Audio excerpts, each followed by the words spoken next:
pero vamos a intentar definir qué es esto del feminismo. Entonces, podemos hablar de el feminismo. En realidad, muchos teóricos hablan de diferentes olas o diferentes tipos de feminismo. Yo encontré dos y conozco dos que son las que más me gustaría comentar. Sin embargo, me voy a decantar por una principal de la que habla el autor Agustín Laje. Quisiera comenzar con Christina Hoff Sommers, es una feminista, y ella identifica, y la verdad les recomiendo mucho del contenido que ella publica a través de las redes sociales, a través del internet, las entrevistas. Ella habla en su libro Who Stole Feminism, ¿Quién robó el feminismo?, de dos ramas principales. Les voy a dar una pincelada. Esta presentación es más que todo una pincelada. Hay muchas cosas que no voy a poder profundizar, pero básicamente ella define o encuentra dos tipos de feminismo principales. Está el feminismo de la libertad o el feminismo de la emancipación, el feminismo de la igualdad, que aporta dignidad, oportunidad y libertad para todos. Y ojo, habla de para todos. Y ella identifica que hay un feminismo de género, un feminismo de género. Y ella dice esto: la ideología feminista de género afecta a las mujeres muy profundamente. Muchas son convertidas a una visión de la sociedad en las que ellas habitan como un sistema patriarcal de opresión.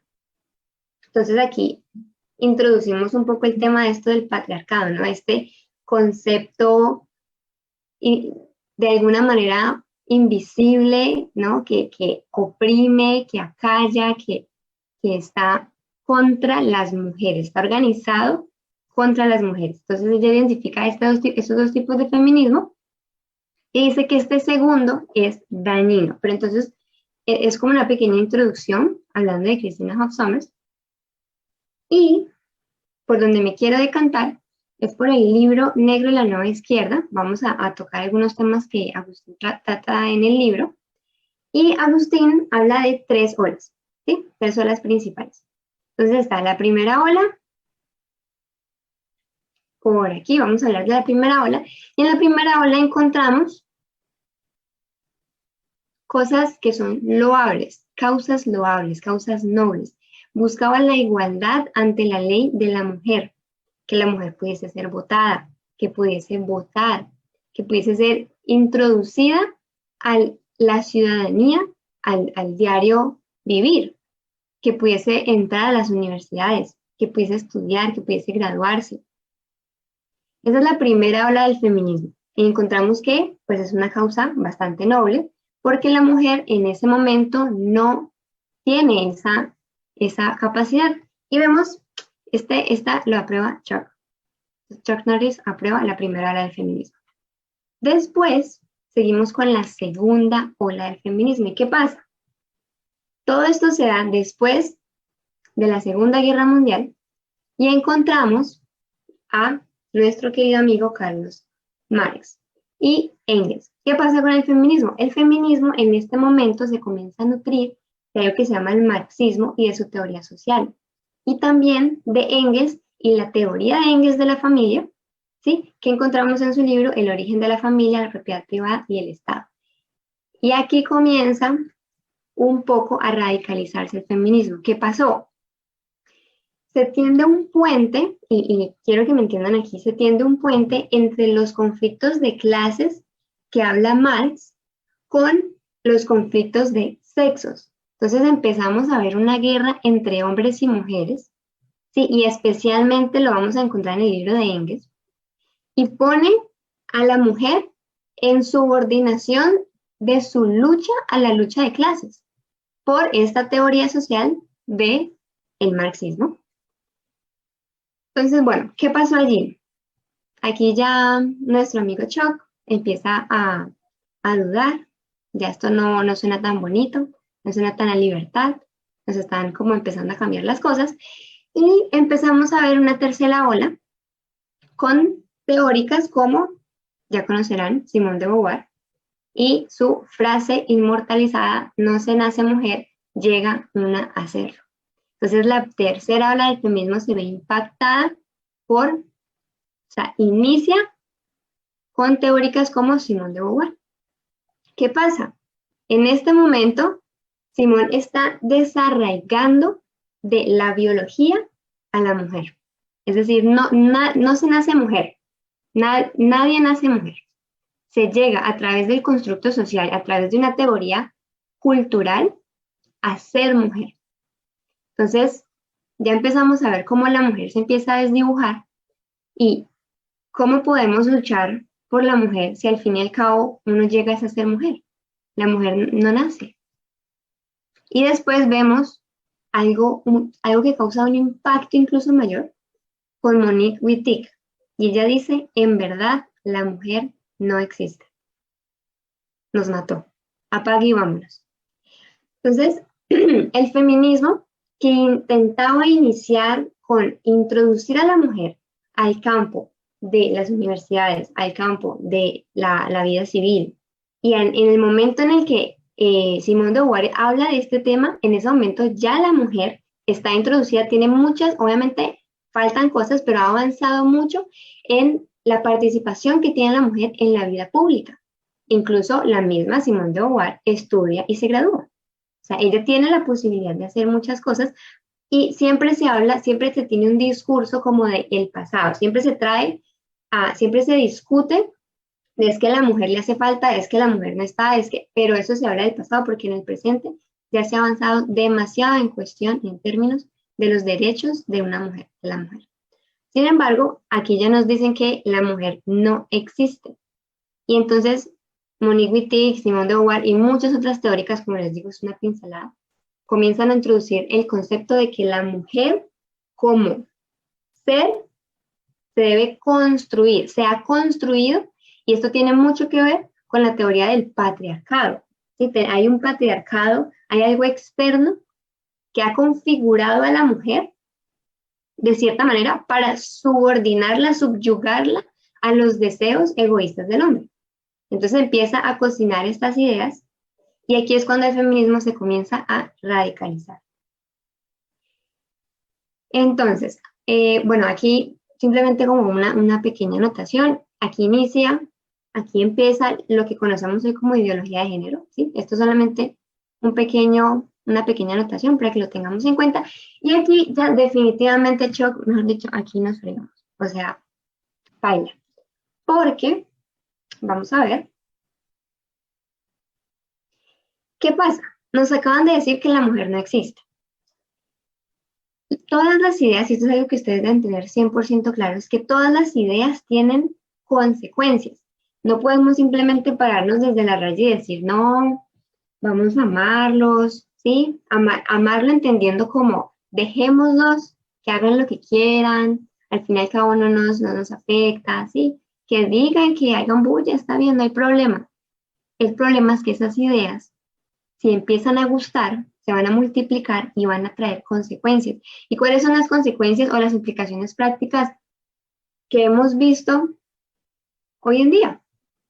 Yo les quisiera comentar una cita de Nancy Pearcey. Este es un extracto de una publicación que hicimos hace un tiempo en nuestro Ministerio Teológico. Y dice, el derramamiento de sangre y los campos de exterminio son producidos por ideologías idólatras. Aquí cuando habla de idólatras no se imaginen al dios Moloch, sino a un concepto que ha sido elevado al estatus de Dios por encima de Dios. Ha reemplazado a Dios. Es una idea que ha reemplazado a Dios. Entonces, y ella aquí está hablando, y Nancy Pearcey empieza a hablar del nacionalsocialismo, pues del nazismo, ¿no? De todas estas, todos estos movimientos que han traído catástrofe al ser humano. Y ella dice, el derramamiento de sangre y los campos de exterminio producidos por ideologías idólatras no fueron una violación de sus principios, como las guerras de religión fueron una violación de los principios cristianos, sino manifestaciones lógicamente coherentes de su cosmovisión. Siempre se habla de que el cristianismo produjo guerras, el cristianismo y las cruzadas y la cacería de brujas y esto y lo otro, pero entendemos que esos eventos fueron una violación directa al mandato más grande de nuestro líder bueno, va a sonar bastante extraño, de nuestro líder supremo que sería Cristo. Cristo no nos mandó a hacer ese tipo de cosas y ese tipo de cosas fueron una violación directa a lo que Él nos dejó. Pero, ¿qué pasa con estas ideologías, con estos pensamientos, con estas teorías que comienzan a cocinarse en el siglo XX? Vemos que las consecuencias a las que nos llevan no son contradicciones a lo que ellos plantearon, sino que son perfectamente coherentes, lógicos, siguiendo el mismo razonamiento que ellos manejan. Entonces vamos a ver algunas consecuencias. Sergio, no sé si conocieron el caso en Argentina. Sergio, 59 años, se dio cuenta que las mujeres se jubilan 5 años antes que los hombres. Y se dio cuenta de que en Argentina existe algo que se llama la ley de identidad de género, que nos enseña que la identidad de género de una persona tiene que ver con la autopercepción. Recuerden, la mujer no existe. La autopercepción de una persona, sea quien sea, va a ser la que define la realidad de esa persona. Entonces, ¿qué pasó? Fue a cambiarse el nombre, fue a cambiarse su género y ahora se pudo jubilar 5 años antes de lo que normalmente como hombre habría podido jubilarse. Esto es solamente un ejemplo, pueden recurrir a las noticias, pueden leer toda la nota, toda la noticia, escuchas y lees los comentarios de los compañeros, de la gente que lo conocía, o sea, son casos que sorprenden. Bueno, ya uno no sabe si decir que hoy en día a uno lo sorprende, ¿no? Humberto, o debería decir Humberta Marcelo Vázquez. ¿Qué pasó? No necesitaba una cuota de género, no le alcanzó para participar en las elecciones por la alcaldía y decidió cambiarse de género. Ahora es Humberta. ¿Por qué? Porque este tipo de cosas suceden. Bueno, porque tenemos algo que se llama en México, eso sucedió en México, que se llama el IEPCO. El IEPCO básicamente lo que dice es que cualquier persona, como se defina, esa es la realidad. La construcción que haga en su cabeza de sí mismo es la realidad. Y tiene puertas abiertas. Y claro, su caso abrió todo un debate sobre la facilidad con que políticos pueden aprovecharse de las cuotas de género y de las acciones afirmativas a favor de la comunidad LGBT. No sorprende. ¿Qué esperaban que pasara? ¿No? ¿Qué pasó? ¿Qué dicen las autoridades? El IEPCO reconoció que para registrar a Humberta como candidata no le solicitó ningún documento que acreditara su cambio legal de nombre. ¿Dónde quedamos las mujeres? ¿Quién nos protege a nosotras? ¿Cómo nosotras podemos realmente llegar por nuestro mérito a esos cargos si tenemos algo que se llama cuota de género y la cuota de género la puede llenar un hombre?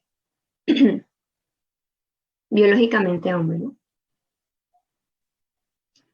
Casos famosos en arterofilia. Tenemos a Laura Hubbard, ¿sí? Tokio, ¿quién se acuerda? 2020. Después de 125 años, la primera atleta transgénero. Y obviamente causó revuelo. Todo el mundo habló de eso. Hay muchas personas que la defendían, por supuesto. Ese es un caso más, fue muy conocido. No llegó a ganar el torneo, ¿cierto? Pero tenemos otros casos en los cuales la mujer se ve invisibilizada. Por ejemplo, la historia de la nadadora transexual Lia Thomas, que bate récords y abrió el debate en Estados Unidos. ¿Qué pasó? Las mujeres, obviamente, por su condición física, van a tener muchas restricciones al lado de una persona que es biológicamente hombre. Muchas restricciones. No solamente la testosterona, no solamente se trata de controlar cuánta testosterona tiene la persona. Hay otros factores que influyen en la capacidad física de un ser humano.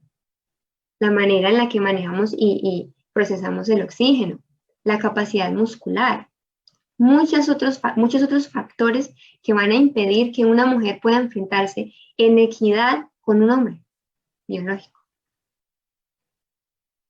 Si ustedes pueden buscar el video, se ve claramente cómo Lia Thomas gana, pero por mucho, o sea, la brecha que tiene con sus compañeras es inmensa en la competencia.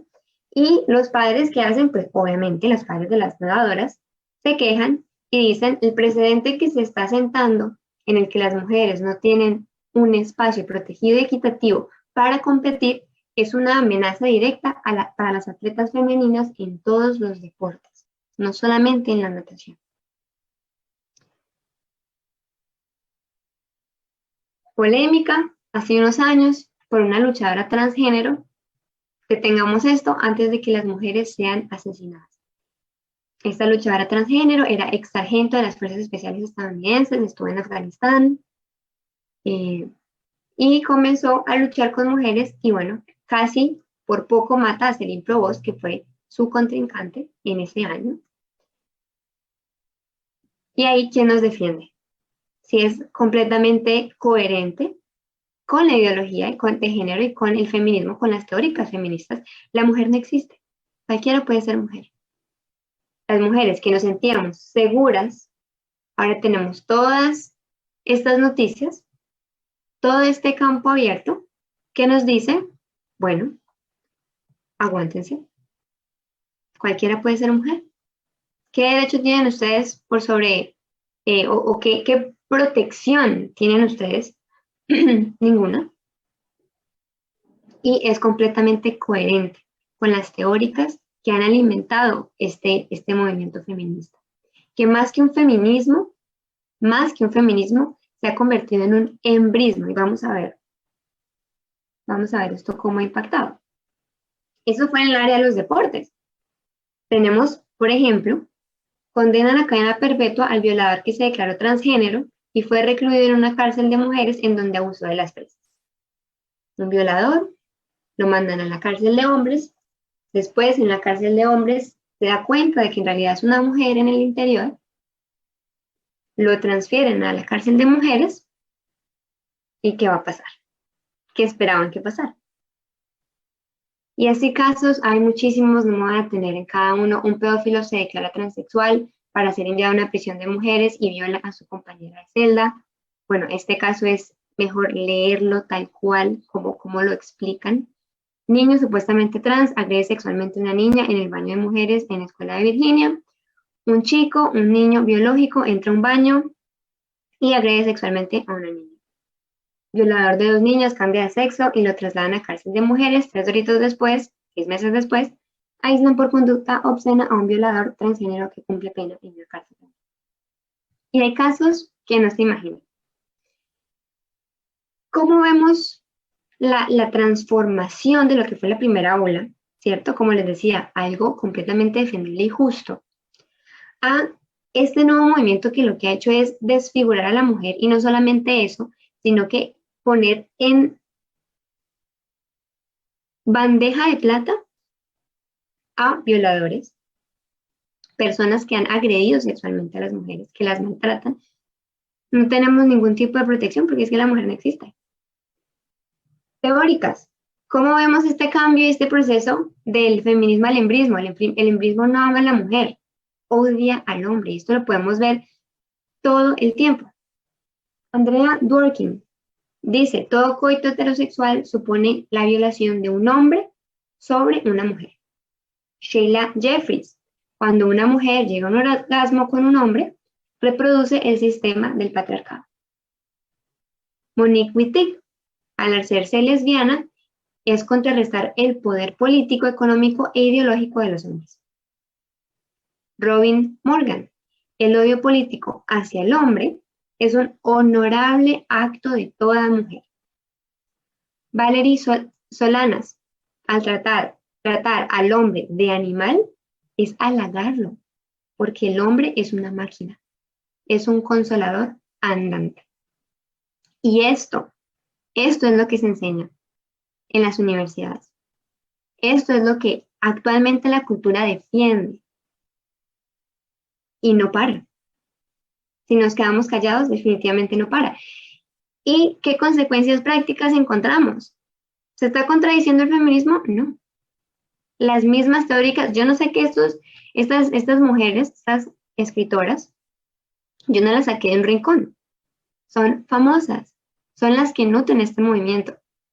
Encontramos eslogans: mata a tu papá, a tu novia, a tu hermano, machete al machote, muerte al macho, hetero muerto, abono para mi huerto, Virgen María, aborta a Cristo y hazte feminista. ¿Mm?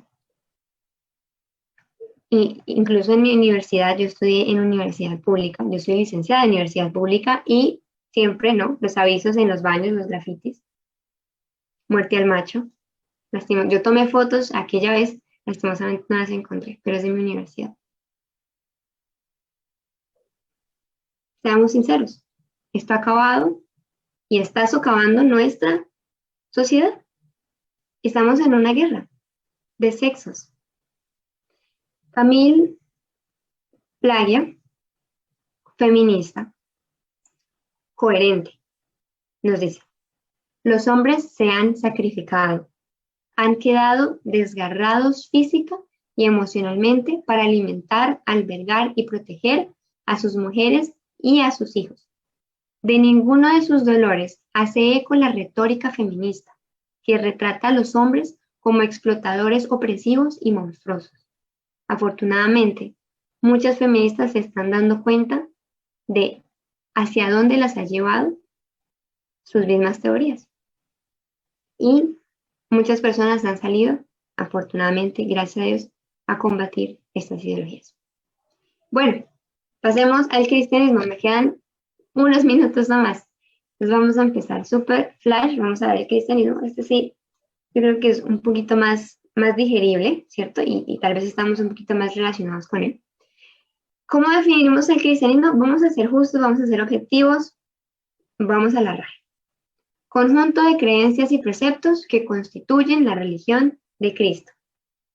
Y muchos van a decir: Cristo no vino a implementar una religión. Bueno, pero vamos a ser objetivos, ¿sí? Conjunto de creencias y preceptos que nos enseñó Cristo. ¿Listo? Y esos somos los cristianos, los que seguimos los preceptos de Cristo. Tenemos Hechos 11:26, vamos a ver cuándo empezó esto de ser cristianos. Durante todo un año se reunieron los dos con la iglesia, están hablando de Pablo, y enseñaron a mucha gente. Fue en Antioquía donde a los discípulos se les llamó cristianos por primera vez. ¿Sí? Discípulos. ¿Los discípulos de quién? De Cristo. Aquí empezamos a ser cristianos. Los cristianos nos identificamos por seguir las enseñanzas de Cristo. Contexto histórico del cristianismo. Super flash. Encontramos en el contexto, los alrededores, en el momento en el que Cristo viene a la tierra, en el que Dios se encarna, vemos que se mueven muchas cosas alrededor. Encontramos la mujer ateniense, por ejemplo. Encontramos que hay muchos derechos que no tenían, se le consideraban incluso esclavas, tenían la condición de esclavas. Aquí tenemos una lista.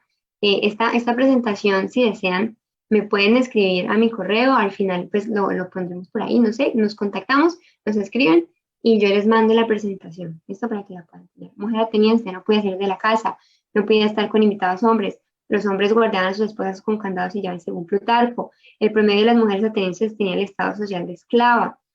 Había espacios, por ejemplo, en Esparta, donde un poco las mujeres tenían más visibilidad, pero aún así no eran iguales, no se veía igual una mujer que un hombre. La mujer era relegada por debajo del hombre. Las niñas no iban a la escuela. Eso es en Atenas. Y tenemos ejemplos de eso, cómo se veía, cómo se reflejaba en los escritos, en la literatura. ¿Listo? Hay algunos ejemplos de cómo se veía la mujer. Luego, mujer romana. Contexto, una vez más, de donde estaba Cristo. La elevada tasa de infanticidio femenino. A las niñas se les podía dejar morir una vez nacían, porque era mejor y era una deshonra tener una niña. No tenían ninguno de los derechos y privilegios del que los hombres disputaban. Su vida le pertenecía a su marido. Podían ser, obviamente no como que me desperté y te mato, no, pero sí tenían, el marido tenía la posibilidad y tenía el derecho sobre la vida de su mujer. Si se daba, por ejemplo, un caso de adulterio, él tenía todo el derecho a matarla. No tenían tolerancia con la mujer que hablaba en un escenario público, no podía hablar en público, debía mantenerse callada. Ejemplos. Ahí tenemos a Plutarco, a Tácito, a Séneca, porque hablaban de la mujer en esa época. Mujer hebrea, más que todo, y les voy a hablar de la época de los rabinos, ¿sí? Los rabinos del 400 d.C. al 300 después de Cristo. Los judíos privaban a la mujer de testificar en un tribunal. Eso yo creo que ya lo hemos escuchado. La mujer no tenía, la voz de la mujer no tenía la misma valía que la voz de un hombre. Por eso es tan importante cuando Cristo permite que la mujer sea la primera en llevar su evangelio a los discípulos. Resucitó, lo dijo una mujer. Cristo escogió a las mujeres para que llevaran este privilegio. Por eso es que es tan importante este testimonio, por ejemplo. Ejemplos. Era una vergüenza oír la voz de la mujer en público entre hombres. Esto lo encontramos en las tradiciones rabínicas. ¿Listo? Es preferible quemar las palabras de la ley antes que encomendarla a una mujer. Si un hombre enseña a su hija la ley, es como si le enseñara la lascivia. A los niños no se les enseñaba la ley. No se les enseñaba. ¿Qué pasó cuando llegó Jesús? Tenemos a Pablo, fariseo, bueno, Saulo, fariseo. ¿Cómo le cambió la vida? A tal punto de llegar a decir, ya no hay judío ni griego, esclavo ni libre, hombre ni mujer, sino que todos ustedes son uno solo en Cristo Jesús. Ustedes no se imaginan el impacto que tuvo esto en la vida de esas mujeres. Hoy en día lo vemos normal. Hoy vemos este versículo, ya no hay judío ni griego, hombre ni mujer. Sí, sí, todos tenemos la misma valía, ¿cierto? Sí, sí. Es muy sencillo verlo. Pero en esa época era completamente revolucionario.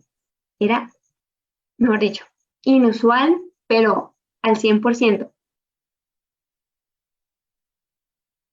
Ejemplos. La mujer samaritana. Quizá para nosotros no parece extraño la conversación que tuvieron y lo que se dio en ese momento, pero fue completamente radical de parte de un rabino hablarle a una mujer. Imagínense, completamente radical. Era mal visto. Marta y María. Jesús rompe la ley rabínica que decía es preferible clamar las palabras de la ley antes que encomendarlas a una mujer. Vemos a Jesús enseñando a María y alabándola por estar a sus pies. Y Marta estaba haciendo lo que le correspondía como mujer. Ella debía ocuparse de las labores del hogar, según la tradición y la cultura. Pero ¿qué encontramos? A un Jesús que dice, ella ha escogido bien. Presta la atención. Jesús le enseñó a Marta, no se podía enseñar a las mujeres. Enseñar a una mujer ya era bastante malo, pero Jesús hizo más que eso. Le pidió a Marta que le respondiera. Le preguntó, ¿crees esto? En Juan 11, 25, 26. Marta le puede responder al rabino. Esto es una locura. O sea, realmente fue revolucionario para su época. La resurrección, como les decía, Jesús le encomendó el evangelio, las buenas nuevas a las mujeres. ¡Qué privilegio! ¿Por qué no espero que llegara Pedro? Las mujeres. Con frecuencia salían defensa y ayuda de los desposeídos y despreciados. Esa era la característica de Jesús. Revolucionario. Tenía discípulas. O sea, eso sí alzaba los rumores. No sé si ustedes han visto esas imágenes, algunas de esas imágenes que estoy cogiendo. Es de una serie que se llama The Chosen. A mí me encantó. Y más allá de cualquier cosa que uno pueda pensar, bueno, no, tal vez esto no, tal vez esto. Esta serie, impactante. Podemos ver en esa serie, más que todo en la segunda temporada, ver cómo los fariseos veían con malos ojos el hecho de que habían mujeres dentro del círculo de Jesús. un fenómeno altamente fuera de lugar en Palestina y en la Palestina del siglo I. Versículos como Marcos 15:41, Lucas 8, del 1 al 3, nos hablan de las mujeres que estaban ahí. Luego, comenzamos, las mujeres en la iglesia, Apia, Ninfa, Priscila, Febe, Lidia, Evodia, Sintique. Ustedes las pueden encontrar en la Biblia. Mujeres que tuvieron un lugar en la iglesia, que lideraron en la iglesia, que tuvieron visibilización. Hay un impacto increíble en la sociedad romana y que impacta y que genera el cristianismo. Efesios. La elevada y honorable ética marital presentada en Efesios, que procede de la interacción de Cristo con mujeres, no puede hallarse en la literatura pagana de los grecorromanos ni en la cultura de otras sociedades. ¿Qué vemos en Efesios? Si ustedes conocen Efesios 5. Esposos, amen a sus esposas, así como Cristo amó a la iglesia y se entregó por ella para hacerla santa. Él la purificó, lavándola con agua mediante la palabra para presentársela a sí mismo como una iglesia radiante, sin mancha ni arruga, ni ninguna otra imperfección, sino santa e intachable. Qué hermosa descripción de la mujer, ¿cierto? Y de la iglesia. Asimismo, el esposo debe amar a su esposa como su propio cuerpo. Como su propio cuerpo en esta época. El que ama a su esposa se ama a sí mismo, pues nadie ha odiado jamás a su propio cuerpo. Al contrario, lo alimenta y lo cuida, así como Cristo hace con la iglesia porque somos miembros de su cuerpo. Increíble, ¿cierto? Y a veces no entendemos el impacto que tenían estas palabras porque como nacimos siglo XXI, siglo XX, ya habíamos ganado mucho terreno, pero en esta época era la locura. Les recomiendo, se me fue. Les recomiendo este video, es súper corto, está en Byte, es un canal que también recomiendo, tiene mucho conocimiento, súper recomendado, y habla por qué la mujer del Imperio Romano se sentía atraída por el cristianismo. Mayoría de mujeres en el cristianismo, ustedes los pueden creer, en lugares, zonas en donde predominaban los hombres, donde había más hombres que mujeres, habían más mujeres cristianas, incluso se habían más hombres en la zona. Increíble lo que hace el cristianismo por la mujer.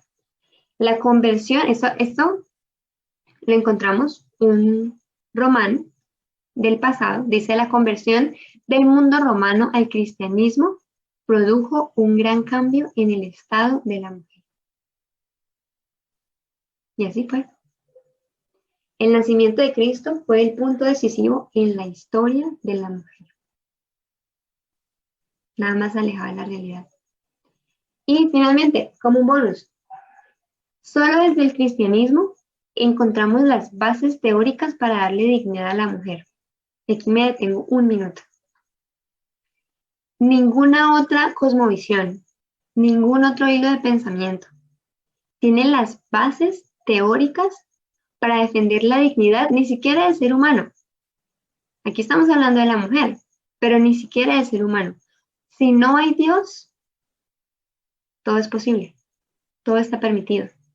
Solo a través del cristianismo encontramos las bases necesarias para encontrarle valía y dignidad al ser humano, porque somos hechos a imagen de Dios. Y con esto cierro.